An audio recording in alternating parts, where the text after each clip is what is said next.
National Herald मामले में सोनिया गांधी आज फिर ईडी के सामने होंगी पेश। मंगल को सोनिया गांधी से करीब 6 घंटे हुई थी पूछताछ। कांग्रेस ने पूरे मुल्क में सत्याग्रह जारी रखने का किया ऐलान।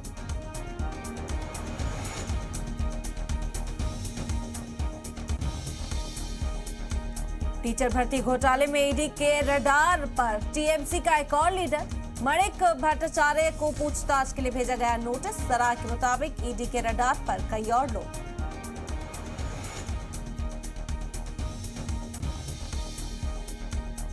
ईडी के खिलाफ 100 से ज्यादा अर्जियों पर आज सुप्रीम कोर्ट में सुनाएगा फैसला। मनी लॉन्ड्रिंग केस में ईडी की गिरफ्तारी, जांच और इब्लाग जब्त करने के हुकूक को दिया गया चैलेंज।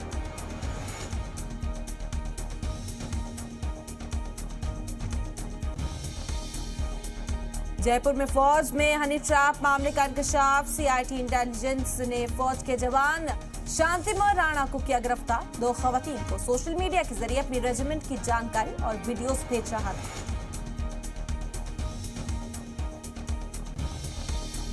जम्मू कश्मीर के कुलगाम में सिक्योरिटी फोर्सेस और दहशतगर्दों के बीच एनकाउंटर जारी। कुछ दहशतगर्दों के घिरे होने का अंदेशा।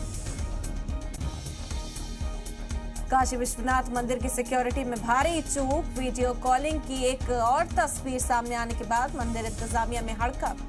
वीआईपी दर्शन के नाम पर सिक्योरिटी मानकों की अनदेखी।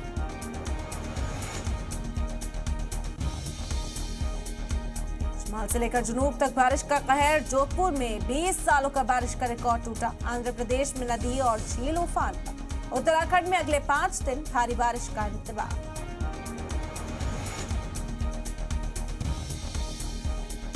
पाकिस्तान में वजीर आजम शहबाज शरीफ को बड़ा झटका। पंजाब सूबे में बड़े हमजा की कुर्सी गई। सुप्रीम कोर्ट ने डिप्टी स्पीकर को फैसले को पलटा।